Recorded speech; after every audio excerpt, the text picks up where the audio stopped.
Let's get some more perspective on this IPO frenzy with Bill Gurley. He's a general partner at Benchmark Capital, was around for the first tech bubble, took more than a few companies public, including Red Hat and eBay. He's invested in Twitter and OpenTable and has a great investing blog, AboveTheCrowd.com. Bill joining us from Stanford. Bill, always great to see you here on Bloomberg West. Would you say right now the bankers are working harder than they ever have to get included in these IPOs that Cory and I have been talking about? Yeah, no question. I mean, if you you got to go back to 1999 to see an IPO market like this. Earlier today, one of our investments, Ambarella, filed, which will be our fourth IPO this year. And that hasn't happened, for a single venture firm in a very long time. Even last time I was on, Cory, I told you that I had felt for a long time there was quite a bit of pent-up demand with the buy side. A lot of the large tech names they cover don't grow very much, and they're very eager to invest in new trends. We've had an anxiety about IPOs in the Valley for a long time, so much so that I think people didn't even want to participate in them. And so now, for the very first time, I think you've got a wave where the supply of IPOs is meeting the demand that's really been there for about 3 years now. And this is the result of that. I think another interesting characteristic of that, in my mind, the IPO market's paying much higher valuations than the M&A market right now.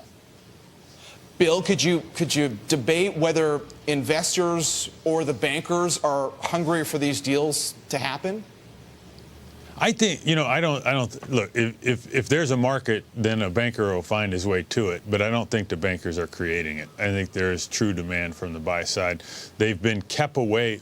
A lack of IPOs keeps them out of the flow of the new markets. And, if you're a mutual fund manager, you want to bet on the exciting new trends. That's how you make money. You get out in front of something, and they haven't had the ability to do that. Well, speaking of being out in front, what about the venture capitalists? Some might argue that it is the biggest, most dominant firms that really have the opportunity or have had the opportunity to make the most money. Would you agree with that? If you look back from maybe 99 to 2006, there was a huge increase in the number of venture firms. Some numbers say as high as 800 or 900 venture firms. When the financial crisis happened in 2008, and then another thing happened, which is there was a presumed model for portfolio manager where you had as high as 55% in illiquid assets. That was run by Larry Swenson at Yale. When the financial crisis happened, that model kind of came undone, and everyone has drastically reduced the amount of money they allocate to this category. And as a result, the number of venture firms has begun to shrink rather dramatically. Now, if you get rid of 480 venture firms, you still can't name the top 20, so you don't notice it really at a high level. But that has led to a concentration. It's led to LPs wanting to put more money behind the brands that are working.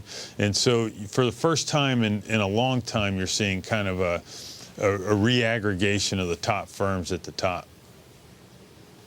You said that there's a growing list of companies you're involved with that are now filing to go public. It's a good thing for you, but at what point do you say, hold on, too many companies are filing to go public, and that's a scary thought? Yeah, it's not only too many. Anytime the market comes open, you're going to see a combination of high-quality names, companies that, have waited their turn to go public, like OpenTable or LinkedIn. And at the same time, if the market's open, you're going to have a whole bunch of other companies who may be, desperate for cash even, that are going to try their attempt. So every time a window comes open, you see a combination of solid IPOs, but you also see a combination of failed IPOs, because when the window comes open, everyone wants to give it a try. Very quickly, how long do you think that window stays open? Man, I wish I could tell you. I do not know. I mean, there were a lot of venture firms in the early, like 96, who felt that the market was too bubbly, and they kind of took their cards and went home, and they missed the top 3 years in the history of the venture business from a return standpoint. So I don't think there's much incentive for anyone to call the top, and I don't have a crystal ball. I mean, obviously the macro backdrop that we're looking at, you look at the market today, is not solid. And if anything could upset it, I especially would think it's that, but who am I to predict macro trends? Well, how do you value an investment from these profit-free companies?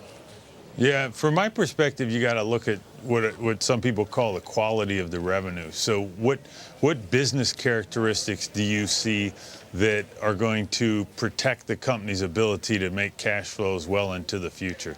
And so the first thing that comes to my mind is whether there's some type of competitive advantage that causes lock-in. That's Warren Buffett's thing. That's Warren Buffett always talks about the moat, right? That's right. That's right. And the opposite of the moat is really low barriers to entry, right? It's going to be very hard to maintain a business if anyone can rush in. And in fact, the act of going public and exposing how well you're doing will just create mimicry, right? And so, well, let me ask about that. I mean, is a number of competitors proof that there's a low moat? I mean, Groupon comes to mind here, not just because I just mentioned it, but because we know that there are hundreds of competitors all over the world doing exactly what they do. I think it's an issue. I mean, let's compare it to LinkedIn, right? Well, I'm in neither one, so no bias. LinkedIn, it'd be very hard for someone to start a LinkedIn tomorrow. To even attempt it at any scale, it'd be very hard. That hasn't been proven to be true in the daily deal space. So again, back to my question, is the only number that matters there how many competitors there are out there? I mean, I look at other businesses where an IPO creates capital, and the capital is used to roll up competitors to become an industry leader, that the fact that there are competitors does not mean there's a low moat. I think, well, there's another way to measure that, right, is to look at margin expansion, right? So companies that have really good business models tend to have margins expand over time. A signal that competition's actually encroaching on your offering would be if you saw margin decay, correct? Yeah, interesting. You know, I was modeling out the Pandora filing today, and I noticed that, and I didn't get into my drill down, but you see a little bit of margin expansion in terms of the amount of money that they spend on R&D. They call it product development. But with a tech company, I think you don't really want to see that, right? Don't you want to see them always plowing a lot of money into R&D to stay ahead because technology is all about innovation? If you're going to justify a really large valuation, you eventually need to generate lots of cash flow, and that's typically going to be done through margin expansion, in which case you're going to want leverage. You may want to overinvest in R&D such that that's the last line item of which you get leverage. But of course, technology is a wonderful thing in that it is something you typically get leverage against. Correct. So you may want to overhire on R&D because you want to push the limit of your product advantage, but eventually you should get leverage against that. Yeah, interesting. So, all right, so what else? We don't have a lot of time left, but what else when you're looking at these profit-free companies that are hard to value on a sales basis, what are you looking at to create a value around a company? Yeah, growth is a big one. One that I think people really should focus on is where, especially for these internet businesses, is whether traffic is organic or bought. Any company that's spending heavily on marketing to drive people in, that's just a far different value proposition than someone who has a product that's so good that everyone comes to it. Google never ran marketing ads, in its day to get big. Skype never ran ads. OpenTable never ran ads. LinkedIn doesn't run ads. People that are having to spend heavily on marketing are basically renting or borrowing customers. I don't see any reason why a company that's heavy on marketing will get the same kind of multiple as someone with an organic customer base. And you see both Groupon and Pandora spending money on marketing. Groupon amazing numbers, and the value of those customers. I mean, that's another one that's hard to figure. I mean, Groupon's essentially a 2-year-old business. They say their customers stay with them an average of 4.5 years, which there's no way they could know. Is that one of the things you look at? Yeah, I find the Groupon story fascinating. I'm a former Wall Street analyst, and when I picked up the Groupon S1, I almost went back in time. I just wanted to be an analyst because it's such a fascinating read. The thing that strikes me about the deal business is that the value to the customer is a direct function of the rake of the platform or the margin the platform maker takes. So it's a bit like a casino in that way. In other words, if you had a casino on one side of the street that took a 50% rake and another one on the other that took a 10% rake, eventually all the customers are going to go to where the rake's 10%, right? The offer as a product is a direct, it's a direct function of that rake. That rake is embedded in how great that offer could be.